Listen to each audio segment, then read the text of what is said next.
इतने वास्तविक संख्या बच्चों में है। पहला है, देखिए, यूक्लिड विभाजिकता प्रमेय का प्रयोग करके 963 और 657 का मौसम मतलब HCF निकालें। ठीक ना। यहाँ पे यूक्लिड विभाजकता बोला है, यहाँ पर आपको यूक्लिड विभाजन एल्गोरिथम भी बोल सकता है या फिर आपको कलन विधि भी कह सकता है। थोड़ा सा ये न्यू नाम आपको लग रहा होगा, थोड़ा सा प्रचलित नहीं है, कलन विधि है ना। आपको कलन विधि लिख दे तो आप बिल्कुल भी कंफ्यूज नहीं होइएगा, क्योंकि कलन विधि को यूक्लिड विभाजिकता भी कहते हैं, यूक्लिड विभाजिकता या यूक्लिड विभाजन एल्गोरिथम भी कहते हैं। ठीक ना। ये तीनों एक ही फॉर्मेट है, इसको लिखना है। आप इधर साइड में क्या करेंगे, महत्तम दे देंगे, जैसे आप बचपन में महत्तम दिया करते थे ना, रफ कॉपी में, रफ पेज में देंगे, रफ मतलब साइड में ही देंगे, ना कि रफ पेज में दे देंगे, आप साइड में देंगे टीचर, ताकि समझ जाए कि हाँ आपने यहाँ पर रफ करके बनाया है, इस चीज़ को यहाँ पे करेंगे और यहाँ पे पूरा नंबर मिलेगा आपको। जरूरी नहीं कोई नहीं नंबर काटेगा आपका, ये काम आप यहाँ पे करेंगे। क्या करते हैं कि जो देखिए बड़ी संख्या है ना, बड़ी संख्या में छोटी संख्या से भाग देंगे, क्योंकि क्या बोल रहा है 963 और 657 में, तो बड़ी संख्या 963 है, इसमें क्या किए 657 से भाग दिए, तो 657 से एक बार में भाग दिए, तो भाग देने के बाद कितना माइनस करेंगे तो 206 आ रहा है। यहाँ पे घड़ी कितना आ रहा है 206। अब ये बड़ी संख्या है ना, तो बड़ी संख्या को लाएंगे घर के अंदर, यहाँ पे घर बना देंगे, इसका एक बॉर्डर दे देंगे और घर के अंदर ये बड़ी संख्या को लाते हैं और फिर क्या करते हैं छोटी संख्या से भाग देते हैं। 206 में गुणा करेंगे 3 से तो 618 होता है। अब 657 में 618 को घटाएंगे तो 39 हो जाएगा। अब देखिए 39 से बड़ा ये वाला है 206, तो 206 को फिर लाएंगे घर के अंदर और 39 में 5 से गुना करेंगे तो 195 होगा, घटेगा तो 11 से बड़ा कौन है 39 है, 39 को घर के अंदर लाएंगे, 11 से 33 होता है, 33 लाए 36 बचा। अब 6 और 11 में बड़ा है 11 को घर के अंदर लाएंगे, 6 का 6 दिए, अब 5 यहाँ हट के हो गया। अब 5 और 6 में बड़ा 6 है, तो 6 को फिर घर के अंदर लाएं तो 5 का 5, ये 6 में गया 5 तो 1 हो गया, और 1 में 5 बड़ा है तो 5 को घर के अंदर लाएं और 1 को 5 लाख में भी गुना कर देंगे तो 5 लाख पूरा जाता है। 5 लाख बार में पूरेगा है ना, तो 1 को गुना करेंगे 5 से तो 5 बार में हो जाएगा 5, तो कंप्लीटली यहाँ पर HCF जो हो जाएगा वह कितना लास्ट का जो संख्या से कट जाता है वही संख्या इसका HCF कहलाता है। इसका HCF कितना होगा 1 होगा। अब देखिए इसी को लिखते हैं इस रूप में, और इसी को जब इस फॉर्म में लिखते हैं इसी को बोलते हैं यूक्लिड विभाजकता, है ना। इसी को इस फॉर्मेट में लिखा, ये महत्तम का फॉर्मेट था। अब ये जो फॉर्मेट देख रहे हो, ये जो फॉर्मेट, यही फॉर्मेट में बोला आपको लिखने के लिए, इसी का प्रयोग करने के लिए। तो यहाँ पे एक फार्मूला को रखना पड़ेगा कि भाजक बराबर भाज्य गुने भागफल प्लस का शेषफल। देखिए इसको बोलते हैं भाजक, बीच वाले को बोलते हैं भाजक, जिससे भाग देते हैं उसको बोलते हैं भाज्य। क्या बोलते हैं उसको भाज्य, और जो प्राप्त होता है उसको बोलते हैं भागफल, और जो यहाँ पर नीचे बच गया उसको बोलते हैं शेष। तो भाजक बराबर क्या है, तो भाजक 963 है, तो भाज्य कितना है, भाज्य 657 है। भागफल कितना है, गुने का भागफल, तो गुने का भागफल कितना 1 है। अब प्लस का शेषफल कितना है 206 है। अब देखिए ये तो वन लाइनिंग हो गया, एक लाइनिंग का यहाँ तक का काम हो गया। अब जो है नीचे वाला का काम करेंगे तो वही चीज। अब यहाँ पर भाजक 657, जो 657 यहाँ लिखे है ना, 657 यहाँ लिख दीजिए, ये भाजक कहलाएगा, बराबर में ये कहलाएगा भाज्य। तो भाज्य गुने भागफल प्लस का शेषफल। अब यहाँ पर जो आपका भाज्य था वो भाजक बन जाएगा यहाँ आकर 206, फिर कहाँ देखिए ये यहाँ आ गया, ये यहाँ आ गया, है ना। और फिर 206 को जब लिखते हैं 39 गुने का 5 अब प्लस का 11, यानी कि भाज्य गुने भागफल प्लस का शेषफल। अब 39 यहाँ आ गया, तो 39 को जब लिखेंगे 11 गुना का 3 मतलब 11 33, अब प्लस का 6 39 पूर गया ना। अब ये 11 यहाँ आ गया, तो 11 को हम कैसे लिख सकते हैं, 6 1 का 6 और 6 + 5 11 पूर गया है ना। तो भाजक भाज्य गुने भागफल प्लस का शेषफल। अब 6 को इधर ला दिए तो 6 कैसे लिखेंगे, 5 गुना का 1, 5 1 का 5 और प्लस का 1, 6 पूर गया। अब 5 को यहाँ लिखे तो 5 गुना का 1। शेष जब तक 0 नहीं आ जाए, शेष हमारा जब तक यहाँ पर 0 नहीं आ जाए तब तक इसको भाग लगाते जाना है। शेष जहाँ 0 आ गया वहीं पर रुक जाना है। और ये आपका यूक्लिड विभाजकता या यूक्लिड विभाजन एल्गोरिथम, देखिए बता देते हैं, सवाल और नीचे भी है। यूक्लिड विभाजन एल्गोरिथम की मदद से इतने इतने को मौसा ज्ञात करें। यूक्लिड विभाजन एल्गोरिथम वही वाला जो ऊपर बताए हैं, उसी फॉर्मेट में यह भी है, आप ध्यान देंगे, ठीक ना। और फार्मूला जो है आप भाजक गुने भागफल प्लस गुने का शेषफल, सॉरी भाजक बराबर क्या होता है, भाजक बराबर भाज्य गुना भागफल प्लस का शेषफल होता है, वो भूलिएगा नहीं, ठीक है ना। आप अगर गौर से इसको देख लीजिए कि बड़ी संख्या में छोटी संख्या से भाग दिए, फिर भाग देने के बाद जो शेषफल आता है, शेषफल में क्या करते हैं, बड़ी संख्या को लाते हैं। देखिए इस दोनों को कंपेरिजन करना है कि बड़ा कौन है, बड़ा ये है ना। बड़ा को घर के अंदर, जैसे कि बूढ़े बुजुर्ग ठंडा में बाहर जाते हैं, नहीं जाते हैं ना, उसको घर के अंदर रखना है। बच्चे लोग बाहर खेलते हैं, बच्चे को बाहर रखना है, बड़े को घर के अंदर डालना है और छोटे से भाग लगाना है। छोटा बच्चा बड़े का काम करेगा और जो शेष बचेगा फिर यहाँ पर कंपेरिजन करना है। इसका भी तो, ये भी तो बूढ़ा होगा, जब बूढ़ा होगा घर के अंदर आएगा, जो बच्चे होंगे वो भाग लगाएंगे, काम करेंगे और फिर काम करने के बाद जो शेष आता है फिर ये भी तो बड़े बूढ़े होंगे, इनको भी अंदर लाइए और 15 दूना 30, यहाँ पर 0 हो गया, कहानी यहाँ पर खत्म हो जाता है। इसी को आप लिख देंगे, यहाँ क्या कहलाता है, ये भाजक कहलाता है, ये भाज्य कहलाता है, ये भागफल कहलाता है, ये शेषफल कहलाता है। भाज्य को हम यहाँ से A से डिनोट करते हैं और इसको हम B से डिनोट करते हैं, इसको Q से डिनोट करते हैं, इसको R से डिनोट करते हैं। आप एक फॉर्मूला और लिख सकते हैं इसी को, A बराबर क्या होगा, A बराबर B गुने का Q, B गुने का Q प्लस का R हो गया।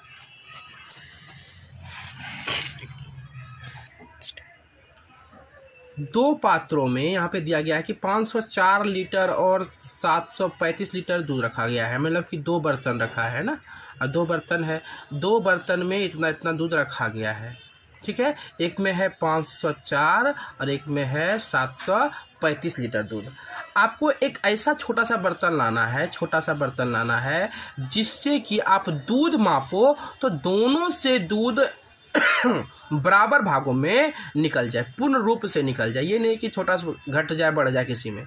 तो क्या करेंगे, फिर वही वाला बड़ी संख्या में छोटी संख्या से भाग देंगे। यानी कि यहाँ पर सिंपल सा जब ऐसा बोले और बोले एक बात, तो महत्तम धारिता क्या है, तो महत्तम मतलब मौसो ज्ञात करना है। अब सिंपल सा जानते ही हैं महत्तम कैसे निकालते हैं, बड़ी छोटी संख्या भाग देना है। प्रोसेस आप देख लीजिए एक बार, वही प्रोसेस रहेगा, अच्छे से आप एक बार देख लीजिए, ध्यान से वीडियो को पूछ करके आप देख लीजिएगा, क्योंकि समय आपके पास बिल्कुल कम है, इसलिए मैं आपका ज़्यादा समय लेना नहीं चाहता हूँ, इसलिए ऑलरेडी पहले से बना के रखा हूँ ताकि कम समय में आपको ज़्यादा से ज़्यादा थोड़ा सा सिखा सकूँ, ठीक है ना।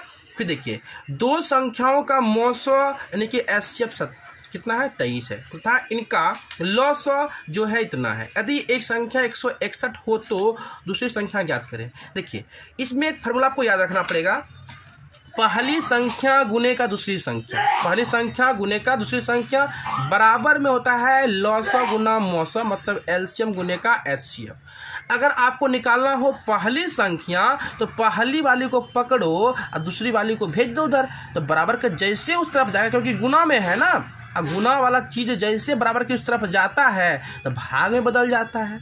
अब सोचो कि दूसरी वाली को रखना है और पहली वाली को भेजना है, मतलब दूसरी संख्या निकालना है और पहली संख्या आपको दिया हुआ रहेगा तो दूसरी संख्या निकालना होगा, तो दूसरी वाली को पकड़ो अब पहली वाली को भेज दो उधर, मतलब कि एलसीएम गुने एचसीएफ। अब बटे में क्या हो जाएगा, पहली संख्या, ठीक ना। तो पहली संख्या अगर निकालना हो तो एलसीएम गुने एचसीएफ गुने में दूसरी संख्या, और दूसरी निकालना हो तो एलसीएम गुने एचसीएफ बटे का पहली संख्या। ये ध्यान रखिएगा, ये 3 फार्मूला है, ठीक ना। अब इसी फार्मूला से आगे भी बनता है, बताएंगे अभी, समय काम आएगा। दूसरी संख्या जब निकालना है, यहाँ पे क्या बोला, दूसरी संख्या ज्ञात करो, है ना। फार्मूला मेरे पास तो ऑलरेडी है, एलसीएम गुने का एचसीएफ। एलसीएम 1449 दिया है, एचसीएफ 23 दिया हुआ है। आराम से x बटे पहली संख्या है ना, पहली संख्या कितना दिया है 161 दिया, 161। अब भागा दे देंगे, आराम से कट जाएगा, कितना 207 आएगा। भाग देकर देख लीजिएगा, ठीक है। देखिए अगली संख्या, दो संख्या का 918, उनका गुणनफल दिया है। इस बार गुणनफल कितना है 12960 है, ठीक है ना। 12960 उनका गुणनफल है, तो उनका लॉसो ज्ञात करना है। इस बार लॉसो ज्ञात करना है। यही फार्मूला जो ऊपर बताए थे, उसी फार्मूला से ये भी बनेगा कि पहली संख्या गुने दूसरी संख्या, एलसीएम गुने का एचसीएफ। इस बार ये पहली संख्या मान लीजिए ए, दूसरी संख्या मान लीजिए बी। ए बी का गुना जो है हमारे पास 12960 है। एलसीएम इस बार नहीं दिया है और एचसीएफ दे दिया है, तो एलसीएम निकालना है। और जिसको निकालना है उसको पकड़ के रखिए, और जिसको नहीं निकालना है पकड़ के इधर लाइए बराबर की तरफ। और जब लाएंगे 12960 में हम 18 से भागा देंगे तो यहाँ पर 720 बार में ये कट जाएगा, और एलसीएम कितना आ जाएगा 720 आ जाएगा। अब देखिए अभाज्य गुणनखंड विधि से 18, 90 और 28 को 900 और लॉसो निकालें। अभाज्य गुणनखंड बोला, क्या बोला यहाँ पे ध्यान दीजिएगा, अभाज्य गुणनखंड, अभाज्य गुणनखंड बोला है, ध्यान से सुनिए। अभाज्य गुणनखंड विधि, तो अभाज्य गुणनखंड ऐसे ही निकालते हैं, 18 लिखे। देखिए तीन संख्या दिया ना 18, 90, 28, तीनों को अलग अलग करेंगे। अलग अलग करने के बाद तीनों को इस फॉर्मेट में लिखेंगे। देखिए अब जब इस प्रकार से लिखते हैं ना, तोड़ते हैं ना, तो मतलब 18 को मानिए कि 4 लिख लिए, तो 4 को 2 गुना का 2 लिख सकते हैं ना, ये अभाज्य गुणनखंड हो गया है ना। इसी प्रकार से 18 को हम क्या लिखेंगे, जब 2 से भागा देंगे तो 9, फिर 3, यानी देखिए 18, तो 2 तिया 6, 6 तिया 18, पूरा ना 18 गुना करने बाद 18 ही पूरेगा, मतलब अभाज्य गुणनखंड यही हुए, ठीक ना। उसी प्रकार से 90 का कर लेंगे, फिर 28 का भी कर लेंगे, और जब करने के बाद इस प्रकार से फॉर्मेट में लिख लेंगे। एचसीएफ मतलब द कॉमन फैक्टर जो है वह तीनों में हो। आप देख रहे हैं ना, आप देख रहे हैं ना कि यहाँ पर 2 18 में भी है, 90 में भी 2 है, और 28 में भी 2 है, तो 2 हमारा यहाँ पे कॉमन फैक्टर, बाकी कोई आपस में नहीं मिल रहा है, तो हमारा एचसीएफ कितना हो जाएगा 2 हो जाएगा। बहुत ही इजी है, क्लास 4, 5 का सवाल है, लेकिन थोड़ा सा इसमें कंसेप्चुअल है, समझने का चीज़ है। तो आप समझ गए होंगे कि 18 का एक बार अलग से करना है, 90 का अलग से करना है, 28 का अलग से करना है, और तीनों को इस फॉर्मेट में लिख देना है, और जो तीनों में कॉमन मिलेगा वही हमारा एचसीएफ हो जाएगा। और एलसीएम क्या होगा, इस बार तीनों को ढक दीजिए, और जो 3, 3 तो 3, 3 5, 5 3, 3 तो 3, 3 2, 2 7, 2 7। अब यहाँ से एचसीएफ कितना है 2 है ना, एक बार 2 ले लीजिए बस। ये 3 2 नहीं लेना है, एचसीएफ कितना है 2 है, सिर्फ 2 लेना है, ठीक ना। यही 2 एचसीएफ जो रहेगा वही लेना है। तो ये हमारा जब मल्टीपल पूरा कीजिएगा, पूरा को गुना कीजिएगा, तो 11340 जो है वो हमारा एलसीएम आ जाएगा। अगला देखिए, कहता है बिना भाग दिए, ये ऑब्जेक्टिव में भी आता है, सब्जेक्टिव में भी आता है। बिना भाग दिए बताइए कि दशमलव प्रसार शांत है कि अशांत। शांत का मतलब होता है जिसमें पूरा पूरा भाग लग जाए उसे कहते हैं शांत, जिसमें पूरा पूरा भाग नहीं लगता हो उसे कहते हैं अशांत। तो भाग जैसे कि मान लीजिए कि 1 में हम 7 से भागा देंगे, 0.1, ये 0.7, मतलब ये प्रोसेस जो है, फिर सच्चों के 28 या 30 आ गया तो 28, फिर 2, फिर यहाँ पे लगा देते 0 आ गया, 7×9 14, ये आ जाएगा 6, फिर मान लीजिए 0 7 56, मतलब कि फिर मान लीजिए 4, फिर यहाँ पे 5 बार में 35 / 5, मतलब ये कंटिन्यू भागा लगते चल जाएगा। आपको चेक करना है कि नीचे 0 आता है या नहीं आता है, प्रोसेस पूरा कटता है कि नहीं कटता है, आपको ध्यान देना है। अगर नीचे कट गया, पूरा 0 आ गया तो ये शांत हो जाएगा, अगर 0 नीचे नहीं आता है तो यह अशांत हो जाएगा। लेकिन अब इतना बड़ा भाग नहीं देना है ना, इतनी बड़ी भाग नहीं देना है आपको। कहता है बिना भाग दिए बताना है। इसका एक फार्मूला है 2 पे पावर n × 5 पे पावर m। ये 2 और 5 क्यों है, क्योंकि 2 × 5 = 10 होता है ना, इसलिए 10 तो हर किसी में भाग लग जाता है, कोई संख्या हो कट ही जाता है। इसलिए यह शांत हो जाएगा। इस फॉर्मेट में आ जाएगा तो वो क्या होगा, शांत होगा। हमेशा देखना है हर वाले से, क्योंकि इसी से इसमें भागा देते हैं ना, इसको चेक करना है। 343 है तो 343 भागा देंगे 7 से दिए तो 49 बार में, फिर 7 से दिया तो 7 बार में, मतलब कि 2 और 5 का कॉम्बिनेशन तो यहाँ मिला ही नहीं। 7 पावर देखो 1 2 3 तो पावर 3, मतलब कि 7 पावर 3 आया है, लेकिन 2 और 5 का पावर तो यहाँ पर कुछ है ही नहीं, इसलिए इसमें कोई डाउट ही नहीं है कि यह अशांत है। तो क्या लिखेंगे, यह 2 power n into 5 power m के रूप में नहीं है, इसलिए अशांत है। फिर देखिए इसको देना भागा। अब 25 को लिखे यहाँ पे फॉर्मेट में, तो 25 यानी कि 5 गुने का 25 क्या है, 5 गुने का 5 25 यानी कि 5 पावर 2। ये देखिए 5 पावर 2, 5 पावर कितना है 2, यानी कि कुछ तो आ गया, 5 का एक ही बात तो आया, इसलिए यह क्या कहलाएगा, शांत कहलाएगा, है ना। अब देखिए अगला चीज कहते हैं, वही क्या आ गया यहाँ पे कि यह आ गया हमारा 2 3 5, मतलब अलग अलग आ गए हैं, पावर 1 पावर 1 पावर 1, अलग अलग चीज आ गया। तो ये बिल्कुल आसान है। कहीं पर अगर ये 3 नहीं होता, ये बीच में 3 जो है वह नहीं होता, 2 और 5 होता तो बिल्कुल यह शांत होता, बिल्कुल क्या होता, शांत होता, लेकिन यह बीच में 3 आके गड़बड़ कर दिया। अगला भी देखिए वही फॉर्मेट। अब 2 पर पावर कितना है, 6 है, 2 है। अगर इसके अलावा 3 4 कुछ और रहता तो फिर ये शांत नहीं होता। अगर सिर्फ 2 है और 2 गुना अगर 5 है, ये शांत तो होना ही होना है। तो यहाँ पे देखिए 2 पावर कितना है, 6, तो ये शांत हो गया। अब देखिए HCF दिया हुआ है कितना, यह मानिए A है और ये B है, 306 657 बराबर का 9 दिया हुआ है। एलसीएम इतना ज्ञात करें। क्या ज्ञात करना है हमको, यहाँ पर हमको एलसीएम ज्ञात करना है। ये दोनों तो HCF 9 दे दिया है, एलसीएम कितना होगा, एलसीएम ज्ञात करना है। पहली संख्या गुने दूसरी संख्या बटे का HCF, पता है ना, पहली संख्या गुने का दूसरी संख्या बटे का HCF।